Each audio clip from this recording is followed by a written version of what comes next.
আসসালামু আলাইকুম, আমন্ত্রণ বাংলা ভিশন সংবাদে আপনাদের সাথে আছি নাদিরা আশরাফ। শুরুতেই বিআরবি কেবলস সংবাদ শিরোনাম। বাস ভাড়া 27% বাড়লেও প্রায় 50% বেশি নেওয়ার অভিযোগ যাত্রীদের। মালিকদের প্রেসক্রিপশনে ভাড়া বাড়ানোয় ক্ষোভ, ট্রাক ধর্মঘট সমাধানের চেষ্টা চলছে জানালেন মন্ত্রী। তেলের দাম ও পরিবহন ভাড়া বাড়ানোর নামে পকেটমার সরকার জনগণের পকেট কাটছে বললেন বিএনপি মহাসচিব। 10 ও 12 নভেম্বর প্রতিবাদ কর্মসূচি ঘোষণা। মেহেরপুরের লক্ষ্মী নারায়ণপুরে মেম্বার প্রার্থীর সমর্থকদের সংঘর্ষে 2 ভাই নিহত, আহত অন্তত 30। ধরপাকড়ের ভয়ে পুরুষ শূন্য গ্রাম।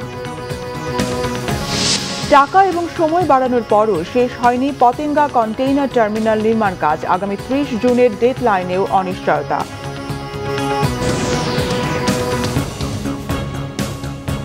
দেখছিলেন বিআরবি কেবল সংবাদ শিরোনাম, এবারে বিস্তারিত। সরকার নির্ধারিত 27% বাড়তি ভাড়ার নির্দেশনা মানছেন না পরিবহন মালিক শ্রমিকরা। দূরপাল্লা ও সিটি সার্ভিস বাসে বাস্তবে হাতিয়ে নেওয়া হচ্ছে 40 থেকে 50% বেশি। কেউ 20 টাকার ভাড়া 30 টাকা, আবার কেউ সর্বনিম্ন ভাড়া নিচ্ছেন 8 টাকার বদলে 10 টাকা। সিএনজি চালিত বাসে ভাড়া না বাড়ানোর কথা বলা হলেও অতিরিক্ত ভাড়া হাতিয়ে নেওয়া হচ্ছে। দূরপাল্লার বাসে কোনো রুটে 100 টাকা, আবার কোনো রুটে 150 থেকে 200 টাকা পর্যন্ত অতিরিক্ত ভাড়া আদায় করা হয়। বাড়তি নতুন ভাড়ায় গণপরিবহন চলছে রাজধানীর বাইরেও। 3 দিনের ভোগান্তি শেষে স্বস্তি ফিরলেও ভাড়া নিয়ে অসন্তোষ যাত্রীদের। তারা বলছেন তেলের দাম ও ভাড়া বাড়িয়ে লাভবান কেবল সরকার আর মালিকপক্ষ। পকেট কাটা পড়ছে জনগণের। এদিকে বন্ধ রয়েছে পণ্য পরিবহন। গণপরিবহনের মতো পণ্য পরিবহনের ভাড়া না বাড়ানো পর্যন্ত ধর্মঘটে অটল মালিক সমিতি। বেশি ভাড়ায় সারা দেশে কিছু গণপরিবহন চলছে রবিবার সন্ধ্যার পর থেকেই। পুরোদমে শুরু হয় সোমবার ভোরে। ভাড়া নিয়ে তীব্র প্রতিক্রিয়া যাত্রীদের মধ্যে।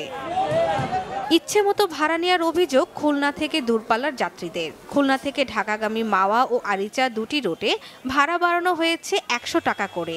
অভ্যন্তরীণ রুটে আদায় করা হচ্ছে নতুন নির্ধারিত ভাড়ার চেয়েও বেশি। আগে খুলনা থেকে যশোর যেতাম, যশোর ভাড়া ছিল আগে 80 টাকা। এখন এই তেল ভাড়া পরের থেকে, তেলের দাম বাড়ার পরের থেকে আমাদের কাছ থেকে এখন 100 টাকা নিচ্ছে। আগে ভাড়া ছিল এসিতে খুলনা টু মাওয়া হয়ে ঢাকা, এটা ছিল 600 টাকা, এখন হচ্ছে 750 টাকা। ক্ষুব্ধ চট্টগ্রামের যাত্রীরাও। বন্দর নগরীতে আগের সর্বনিম্ন 5 টাকা ভাড়া এখন 10 টাকা। বেশি আদায় করা হচ্ছে সিএনজি চালিত যানবাহনেও। আমরা এখান থেকে এখানে এসে 10 টাকার ভাড়া নিচ্ছি, এখানে 5 টাকার ভাড়া। মালিকের চারও দেখা যাচ্ছে না যে এখানে ভাড়া কত বাকি আশেপাশে। এখন আমরা জনগণ যারা, আমাদের ইনকামও নাই, আমরা কিভাবে চলবো? যেগুলি গ্যাসে চলে এগুলি একই সিস্টেম, তাহলে যেগুলি চলতেছে এগুলি একই সিস্টেম। গ্যাসের দাম বাড়তি, তেলের দাম বাড়তি, এই জন্য 10 টাকা করে নিচ্ছি সব। এদিকে পণ্যবাহী ট্রাক ও কাভার্ড ভ্যান বন্ধ থাকায় অচলাবস্থা চলছে চট্টগ্রাম বন্দরে। সিলেটের দক্ষিণ সুরমা ও কুমারগাঁও বাস টার্মিনাল থেকে দূরপাল্লার বাস চলছে, তবে বন্ধ রয়েছে পণ্যবাহী ট্রাক। ময়মনসিংহের মাসকান্ডা স্ট্যান্ড থেকে বাস ছেড়েছে অতিরিক্ত ভাড়ায়। কোনোটিতে হাতিয়ে নেওয়া হচ্ছে নতুন নির্ধারিত ভাড়ার চেয়েও বেশি। বাস শুধু না, আপনার সকল জিনিসের আপনার দাম বেশি। সবটুকু লস আমাদের, সরকারের কোনো লস নাই। সরকার শুধু তাদের নিজের চিন্তাটা করে, আমাদের জনগণের কোনো চিন্তা তাদের মধ্যে নেই। আমাদের বাস ভাড়া দেখেন বাড়তেছে, দ্রব্যমূল্যের দাম বাড়তেছে, তো এটা আলটিমেটলি সাধারণ জনগণের হচ্ছে ভোগান্তি বেড়ে যাচ্ছে দিন দিন। উপায় না থাকায় বাড়তি ভাড়া গুনতে বাধ্য হচ্ছে নাটোরের যাত্রীরাও। তেলের দাম ও ভাড়া বাড়িয়ে জনগণের পকেট কাটা হচ্ছে বলে অভিযোগ তাদের। হুট করে 400 টাকার ভাড়া 500 টাকা বেড়ে গেল, এখন করার কিছু নেই, বাধ্য। এই যে 100 টাকা উদ্বৃত্ত, এই 100 টাকা আসলে আমরা কেন সাফার করব? বাড়তি ভাড়ায় গাজীপুরের ভোর থেকে যানবাহন চলছে ঢাকা টাঙ্গাইল ও ঢাকা ময়মনসিংহ মহাসড়কেও। ভাড়া নিয়ে ক্ষোভ সেখানেও। গ্রহণযোগ্য ভাড়া নির্ধারণ ও আদায়ে মনিটরিং চান যাত্রীরা। শর্মিলা কেয়া, বাংলা ভিশন, নিউজ ডেস্ক। নির্ধারিত ভাড়ার অতিরিক্ত ভাড়া আদায় করলে সরকার কঠোর ব্যবস্থা নিতে বাধ্য হবে বলেছেন সড়ক পরিবহন ও সেতুমন্ত্রী ওবায়দুল কাদের। সকালে তার বাসভবনে ব্রিফিংকালে পরিবহন মালিক শ্রমিকদের এ ব্যাপারে কঠোর হুঁশিয়ারি করে দেন তিনি বলেন, গ্যাস, অকটেন ও পেট্রোল চালিত যানবাহনের ক্ষেত্রে বর্ধিত এই ভাড়া প্রযোজ্য হবে না। ট্রাক, কাভার্ড ভ্যানের ধর্মঘটের বিষয়ে সংশ্লিষ্ট নেতৃবৃন্দের সঙ্গে বসে স্বরাষ্ট্রমন্ত্রী সমাধানের চেষ্টা করছেন বলেও জানান ওবায়দুল কাদের। আওয়ামী লীগের সাধারণ সম্পাদক বিএনপি নেতাদের বিভিন্ন বক্তব্যের জবাবে বলেন, দেশে কোনো ভয়ঙ্কর পরিস্থিতি নেই। তিনি বলেন, জনস্বার্থে সাম্প্রদায়িক অপশক্তি, দুর্নীতিবাজ এবং অনিয়মকারীদের বিরুদ্ধে সরকার কঠোর অবস্থান নিয়েছে।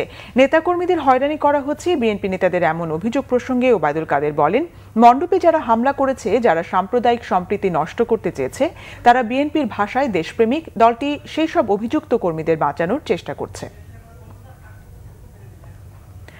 জ্বালানি তেল, ডিজেল, কেরোসিনের দাম বাড়ানো ও দ্রব্যমূল্যের ঊর্ধ্বগতির প্রতিবাদে সারা দেশে মহানগর ও জেলা শহরে 2 দিনের প্রতিবাদ সমাবেশের কর্মসূচি ঘোষণা করেছে বিএনপি। দলের মহাসচিব মির্জা ফখরুল ইসলাম আলমগীর অভিযোগ করেন, জ্বালানি তেলের দাম বাড়ানো, পরবর্তীতে ধর্মঘটের নামে মানুষকে জিম্মি করে ভাড়া বাড়িয়ে পকেট কাটা সবই সরকারের সাজানো নাটক। ডিজেল, কেরোসিনের দাম বাড়ানো এবং দ্রব্যমূল্যের ঊর্ধ্বগতির প্রতিবাদে জাতীয় প্রেস ক্লাবের সামনে মানববন্ধন করে ঢাকা মহানগর উত্তর ও দক্ষিণ বিএনপি।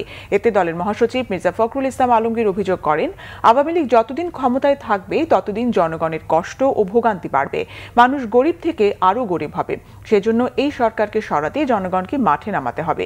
সরকারকে সরাতে জনগণ ও রাজনৈতিক দলকে ঐক্যবদ্ধ হওয়ার আহ্বান জানান মির্জা ফখরুল।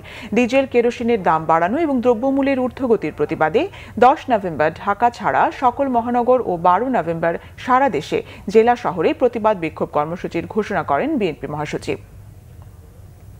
মেহেরপুরের লক্ষ্মীনারায়ণপুর গ্রামে 2 মেম্বার প্রার্থীর সমর্থকদের সংঘর্ষে 2 ভাই নিহত হয়েছে। আহত হয়েছে অন্তত 30 জন। এই ঘটনায় এলাকায় থমথমে পরিস্থিতি বিরাজ করছে। ধরপাকড়ের ভয়ে গ্রামটি পুরুষশূন্য হয়ে পড়েছে। সোমবার সকালে গাংনী উপজেলার ধলা লক্ষ্মী নারায়ণপুর গ্রামে সংঘর্ষের এই ঘটনাটি ছিল অনাকাঙ্ক্ষিত। প্রত্যক্ষদর্শীরা জানায়, ইউপি নির্বাচন উপলক্ষে সকাল 10টার দিকে 2 প্রার্থী আতিয়ার ও টুটুল গ্রুপের লোকজন ভোট প্রচারে নামে। এ সময় 2 প্রার্থীর সমর্থকরা কথা কাটাকাটির এক পর্যায়ে অস্ত্র ও লাঠিসোঁটা নিয়ে সংঘর্ষে জড়িয়ে পড়ে। ঘটনাস্থলেই নিহত হন আপন 2 ভাই জাহারুল ও শাহরুল। আহত হয় 2 গ্রুপের অন্তত 30 জন কর্মী সমর্থক। ভোট চাকে কেন্দ্র করে উভয় পক্ষে সংঘর্ষ হয় এবং সংঘর্ষে 2 জন নিহত হয়। আহতদের গাংনী উপজেলা স্বাস্থ্য কমপ্লেক্স সহ বিভিন্ন হাসপাতালে চিকিৎসা দেওয়া হচ্ছে। স্বজনদের আহাজারিতে হাসপাতাল চত্বর ভারী হয়ে উঠেছে। দোষীদের ফাঁসি দাবি করেন তারা। আমার ভাইয়ের খুনের ফাঁসি দেন। ওই আল্লাহ গো, আমরা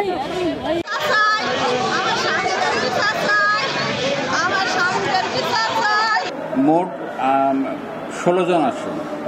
16 জন আসে। এর ভিতরে বেশিরভাগই মানে খুব খারাপ অবস্থা ছিল, হাড় ভাঙা ছিল, হাড় কাটা ছিল, মাথা ফাটা ছিল। হ্যাঁ, আর এর ভিতরে আমরা একজন ভর্তি করতে পারছি, আর সব আমরা কুষ্টিয়া মেডিকেল কলেজে রেফার করে দিয়েছি।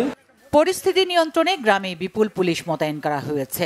দোষীদের গ্রেফতারে মাঠে নেমেছে পুলিশ। যারা এই ঘটনাটি ঘটেছে তারা আইনের আওতায় আসবে। আমরা অতি দ্রুত তাদেরকে অ্যারেস্ট করে আইনের আওতায় নিয়ে আসবো। এ ঘটনায় নির্বাচনের উপর বিরূপ প্রভাব পড়বে বলে মনে করছে জেলা আওয়ামী লীগ। আজকের এই ঘটনাটা মর্মান্তিক। এটা অবশ্যই কষ্টদায়ক ঘটনা। এটাকে দলীয়ভাবে আমরা খবর পাই কিভাবে সূত্রপাত হয়েছে, কারা ঘটিয়েছে। সূত্রপাত করার পর আমরা মন্তব্য দিতে পারব।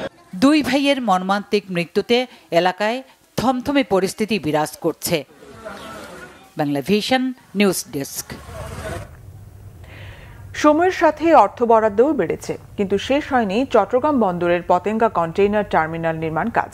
গত বছরের ডিসেম্বরে এটি চালুর কথা থাকলেও 2 দফা পিছিয়ে তা নেওয়া হয়েছে আগামী 30 জুনে। তাও হবে কিনা সেই নিশ্চয়তা নেই।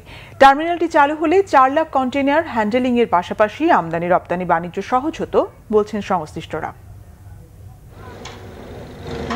চট্টগ্রাম বন্দরের ধারাবাহিক প্রবৃদ্ধির সাথে তাল মিলিয়ে 2007 সালের পর নির্মাণ করা হয়নি আর কোনো জেটি টার্মিনাল। প্রবৃদ্ধি সামাল দিতে না পারায় বন্দরে তৈরি হয় জাহাজ ও কন্টেইনারের জট। বন্দরের সক্ষমতা বাড়াতে পতেঙ্গা কন্টেইনার টার্মিনাল পিসিটি অনুমোদন পায় 2017 সালের 13 জুন।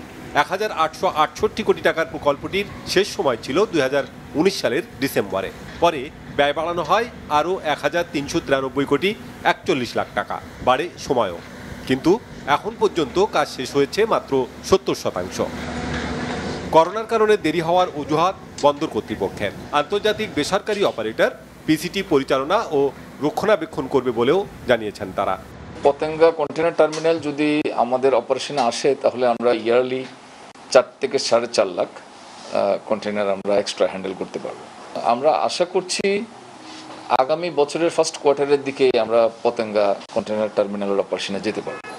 পিসিটির কাজ দ্রুত শেষ করা ও বন্দরের অবকাঠামোগত সুযোগ সুবিধা আরও বাড়ানোর পরামর্শ বিশেষজ্ঞদের। অবকাঠামো উন্নয়ন করতে হবে, আমরা ওইদিকে পদ্মা সেতু চালু করব, ট্রাফিকটা ডাইভার্ট কিছু হবে, টু মংলা কিছু রেলওয়ে ট্রাফিকও ডাইভার্ট হচ্ছে, কিন্তু ইনবাউন্ড কার্গো তো এই পোর্ট নিতে হবে, বিশেষ করে কন্টেনারাইজড, কারণ কন্টেনার তো 99% তো চিটাগাং পোর্ট হ্যান্ডলিং করে। এফিসিয়েন্সি লেভেলটা আমাদের আপ করতে হবে, ইকুইপমেন্ট, লজিস্টিক্স, আমাদের বন্দরের যে বন্দরের কাজ তো ভেসেল ম্যানেজমেন্ট আর কার্গো ম্যানেজমেন্ট, দুইটাকে আমাদের আপগ্রেড করতে হবে। পিসিটি নির্মাণ শেষ হলে আমদানি রপ্তানি বাণিজ্য সহজ হওয়ার আশা সংশ্লিষ্টদের। অনেক সময় 2-3টা জাহাজ বাইরে দাঁড়ায় থাকতে হয়, যেটা সরাসরি বার্থ নিতে পারে না, বার্থ অকুপেন্সির জন্য, বার্থ মানে অকুপেন্সি না থাকা, ওই অকুপাইড থাকার জন্য। তো সেক্ষেত্রে বন্দরের উপরে চাপ কমবে। 32 একর জায়গায় পতেঙ্গা টার্মিনালে একটি ডলফিন জেটি ও 3টি জাহাজ ভেড়ানোর জেটি নির্মাণ হচ্ছে। টার্মিনালটি চালু হলে তেলবাহী জাহাজ ও 9.5 মিটার ড্রাফটের জাহাজও ভেড়ানো যাবে বন্দরে। Bangla vision news desk. সড়ক দুর্ঘটনায় টাঙ্গাইল ও বরিশালে 6 জন নিহত হয়েছেন। টাঙ্গাইলের ঘাটাইলে মোটরসাইকেল দুর্ঘটনায় নিহত হয় 3 কিশোর শিক্ষার্থী। সোমবার সকালে এসইউপি উচ্চ বিদ্যালয় থেকে ধলাপাড়া ইউনিয়ন পরিষদে যাওয়ার সময় উপজেলার ধলাপাড়া এলাকায় নিয়ন্ত্রণ হারিয়ে গাছের সাথে ধাক্কা খায় মোটরসাইকেলটি। এতে ঘটনাস্থলেই নিহত হয় 3 বন্ধু, 10ম শ্রেণীর ছাত্র শরীফ হোসেন, আবু বকর ও মোহাম্মদ সাইম। তাদের সবার বাড়ি উপজেলার ধলাপাড়ার ঝাইপাটা গ্রামে। এদিকে সকালে বরিশাল পটুয়াখালী মহাসড়কের দপদপিয়া এলাকায় একটি টেম্পুকে মাইক্রোবাস চাপা দিলে নিহত হন 3 জন। নিহতরা হলেন নির্মাণ শ্রমিক নাসির বিশ্বাস, মাইক্রোবাস চালক জাহাঙ্গীর মৃধা ও মিরাজুল ইসলাম।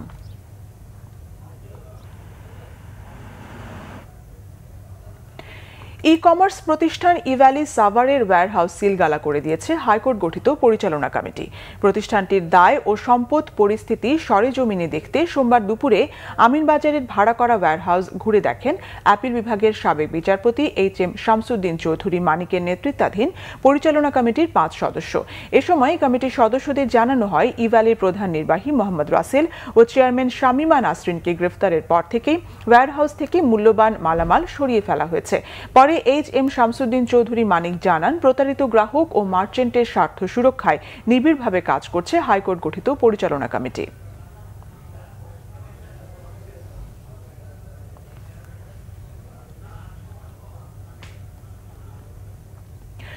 গহীন সুন্দরবনের সাতক্ষীরা রেঞ্জ থেকে একটি বাঘের মরদেহ উদ্ধার করেছে বন বিভাগ। রবিবার সন্ধ্যায় পশ্চিম সুন্দরবনের কদমতলা স্টেশনের আওতাধীন চুনকুড়ি রাজাখালী খালের পাশ থেকে বাঘের মরদেহটি উদ্ধার করা হয়। বন বিভাগ সূত্রে জানা গেছে, গহীন সুন্দরবনে বাঘের মরদেহ পড়ে আছে। জেলেদের মাধ্যমে এমন খবর পেয়ে সেটি উদ্ধারে বন বিভাগের একটি টিম সেখানে যায়। ধারণা করা হচ্ছে বার্ধক্যের কারণে বাঘটি মারা যেতে পারে। পশ্চিম সুন্দরবনের সাতক্ষীরা রেঞ্জের সহকারী বন সংরক্ষক জানান, ফরেনসিক রিপোর্ট পাওয়ার পর বাঘটির মৃত্যুর আসল কারণ জানা যাবে। 12 দিনেও উদ্ধার হয়নি মানিকগঞ্জের পাটুরিয়ায় আংশিক ডুবে যাওয়া ফেরিটি।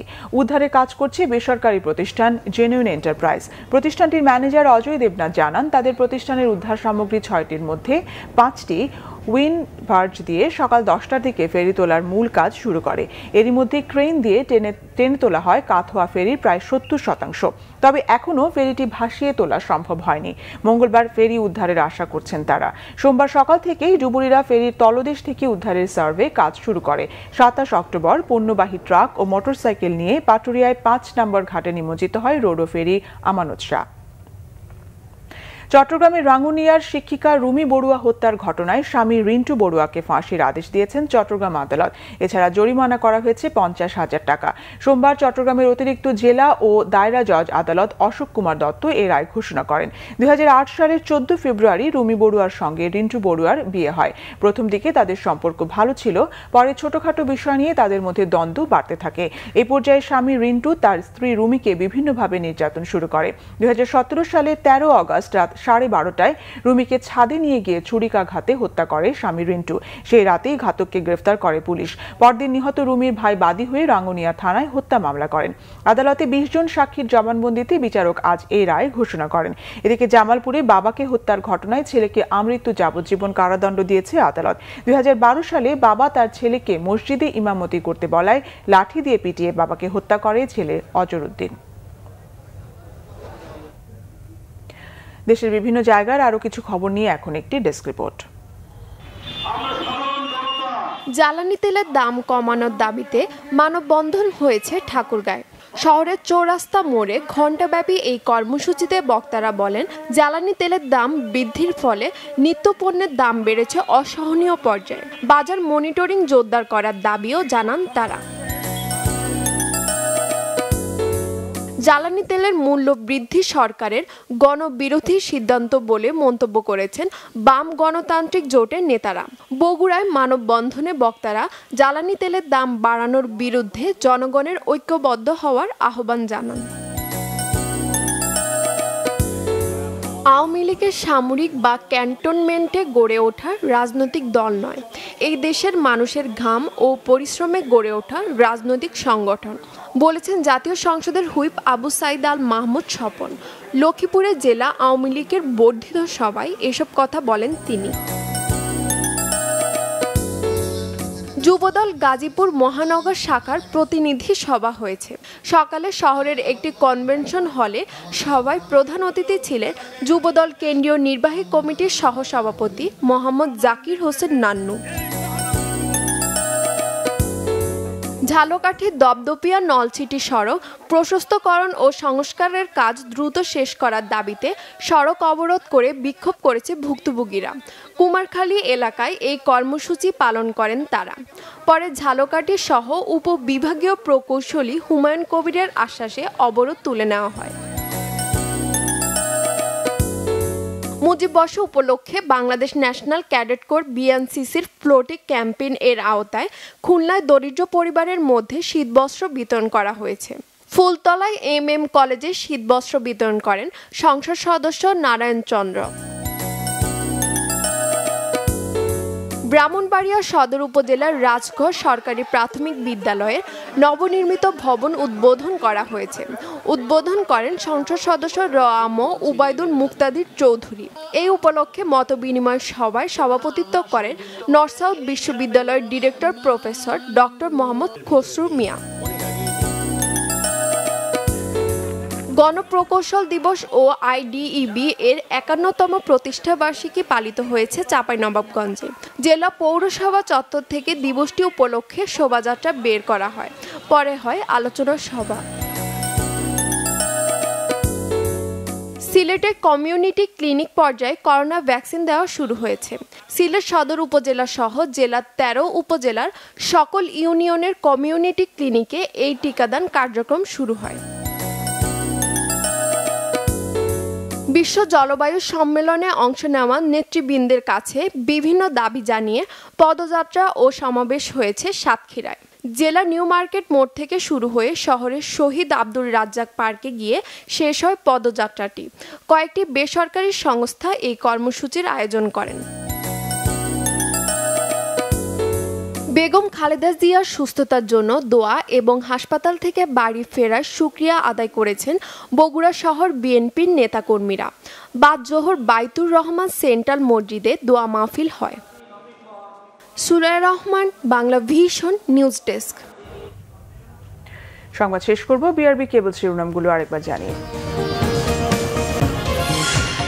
বাস ভাড়া 27% বাড়লেও প্রায় 50% বেশি নেওয়ার অভিযোগ যাত্রীদের। মালিকদের প্রেসক্রিপশনে ভাড়া বাড়ানোয় ক্ষোভ, ট্রাক ধর্মঘট সমাধানের চেষ্টা চলছে জানালেন মন্ত্রী। তেলের দাম ও পরিবহন ভাড়া বাড়ানোর নামে পকেটমার সরকার জনগণের পকেট কাটছে বললেন বিএনপি মহাসচিব। 10 ও 12 নভেম্বর প্রতিবাদ কর্মসূচি ঘোষণা। মেহেরপুরের লক্ষ্মীনারায়ণপুরে মেম্বার প্রার্থীর সমর্থকদের সংঘর্ষে 2 ভাই নিহত, আহত অন্তত 30। ধরপাকড়ের ভয়ে পুরুষশূন্য গ্রাম। টাকা ও সময় বাড়ানোর পরও শেষ হয়নি পতেঙ্গা কন্টেইনার টার্মিনাল নির্মাণ কাজ। আগামী 30 জুনের ডেডলাইনেও অনিশ্চয়তা।